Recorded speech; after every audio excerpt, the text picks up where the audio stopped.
السلام عليكم أصحاب السود وهذا شركة مريكان iyo waliba Iran maanta uga qabsoomay caasimada wadanka Islaamabad ee Pakistan ayaa soo dhamaaday iyadoo wax heshiisa labada dhinac aysan gaarin 21 saacadood ayay wada hadlayeen waliba wada hadalku ma ahayn mid inta hal mar la fariistay la dhameeyay waa la kala tagayay waa la isku soo laabanayay koox walibana dadkeeda banaanka u joogo wadamadii ay uga soo tageen ayay la xiriirayeen sida Iran oo kale mujtaba qamani hogaamiyaha sare ayay la xiriirayeen iyo madaxdooda caasimada wadanka Iran ee Tehran joogta waftiga Mareykanka oo madaxweyne ku xigeenka uu hogaaminayana waxay la soo xiriirayeen madaxweyne Trump wasiirka arrimaha dibadda iyo sidoo kalena xubno kala duwan oo xitaa taliyaal ciidan ay ku jiraan iyo wasiirka maaliyadda sida uu sheegay madaxweyne ku xigeenka JD Vance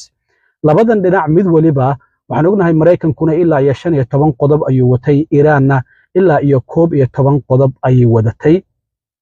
marka wada hadalkii waa soo dhamaaday 21 saacadood ayuu socday wax heshiisana lama gaarin waa lagu soo kala tagay marka shir jaraa'id ayaa waxa qabtay hadda xilligan waaga waa u bariyay dalka Pakistan madaxweyne ku xigeenka Mareykanka oo waftiga Mareykanka hogaaminaya JD Vance ayaa shir jaraa'id qabtay waxna uu sheegay in shirkii wax natiijo ah ama heshiis uusan ka soo bixin 21 saacadood ay wada hadlayeen isla markaana arrintan ay u xuntahay Iran oo Mareykanka aysan u xumayn waxa uu yiri warka fiican waxa uu yahay yiri inaan wada hadalnay isla markaana qodobo dhowr aan ka wada hadalnay laakiin warka xun waxa uu yahay inaan wax heshiis gaarin oo Mareykankana aan ku laabanayno shirku maanta oo kaliya ayuu ahaa haddii qodobada inta badan horumar laga sameyn lahaa shirku waa uu sii socon lahaa maanta oo axada laakiin maadaama qodobadii ugu muhiimsanaa ee ugu horeeyay la isku mari waayay waxay noqotay in wafdi waliba wadankiisa uu dib ugu soo laabto waxa la arkay wafdiga Mareykanka oo la sagootinayo garoonka u socda isla markaana doonaya inay Mareykanka dib ugu soo laabtaan madaxweyne Trump waxa uu ka qayb galayaa feerka la yiraahdo UFC-ga Miami oo gabadhiisa la arkay amaba ifaanka iyo waliba wasiirka arrimaha dibadda oo la socdo waxa la arkay shirka jaraa'id markii uu qabtay kadib madaxweyne ku xigeenka wasiirka arrimaha dibadda oo dhegta wax ugu sheegay sida sawirkan aad ka aragtaan madaxweyne Trump isla markaana la socodsiinaya in shirkii aan wax heshiis laga gaarin Trump maanta goor hore mar aqalka cad uu ka tagayay ayaa la weydiiyay leeyahay ka wada hadalka ka waran waxa uu yiri waa la wada hadlayaa wada hadalku waa u socdaa laakiin haddii natiijo ay ka soo baxday haddii aysan ka soo bixinba aniga waxba ma aysan iga gelin oo macna iyo ma sameynayso marka shirkii waa lagu soo kala tagay wax heshiis lama gaarin saddex su'aalood oo kaliya ayaa la weydiiyay madaxweyne ku xigeenka markii shirku dhamaaday tan ugu horeysay waxay ahayd waxyaabaha maxaa kamid ahaa la isku mari waayay arrinta waxa uu soo qaaday nuclearka sida muuqatay Iran waxay tiri nuclearkeena waan sii sameysanaynaa marka waxa uu yiri Iran ma doonayso in ay hub nuclear ma doonayna inay hub nuclear samaysato isla markaana ay xitaa yeelato waxyaabaha laga samaysan karo sida uraniumka oo kale waxa sidoo kale la weydiiyay Iran in lacagihii laga xayiray oo Mareykanka iyo Yurub ay ka xayireen in loo fasaxo ma laga wada hadlay ayuu yiri arrintaasi waan ka wada hadalnay waxa kale oo la weydiiyay intii wada hadalladu ay socdeen madaxweyne Trump ma la xiriiraysan waxa uu yiri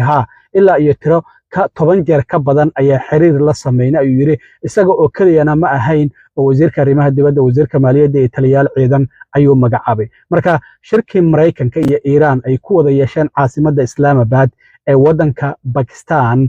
21 saacadood ayaa la wada hadlayay oo waliba dhowr jeer la isku laabtay waxa uu ku soo dhamaaday natiijo la'aan Iran waxyaabaha ay diidantaa waxa kamid ah marinka Hormuz inay furto kale waxay doonaysaa Israa'iil inay dagaalka ka joojiso Lubnaan walow iyaguna ay wada hadli doonaan toddobaadkan Mareykanka ay ku wada hadli doonaan Lubnaan iyo waliba Israa'iil ra'iisul wasaaraha Israa'iil oo maanta hadlana waxa uu yiri anaga ujeedadeena waxay tahay inaan hubka dhigis ka sameeyno ururka Xisbullah oo Lubnaan ka dagaalama marka sida muuqata maxaa xigi doona hadda waa la arki doonaa laakiin Mareykanka iyo Iran wada hadalkoodii natiijo la'aan ayuu ku soo dhamaaday waa lagu soo kala tagay labada wafuudna waxay dib ugu soo kala laaban doonaan Washington iyo waliba Tehran waa la arki doonaa haddii kulamo kale loo ballamo iyo haddii xiisadu mar kale ay qaraaraato Trump muxuu ka dhihi doonaa waan arki doonaa bartiisa True Socialka haddii isaguna uu arrintaasi qoraal ka soo qoro iyo hanjabaado kala duwan hadduu soo qoro bal waa kan uu madaxweyne ku xigeenka JD Vance shirkii jaraa'id ee koobnaa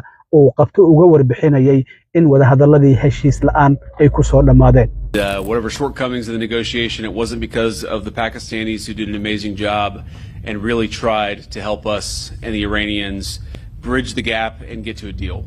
We have been at it now for 21 hours, and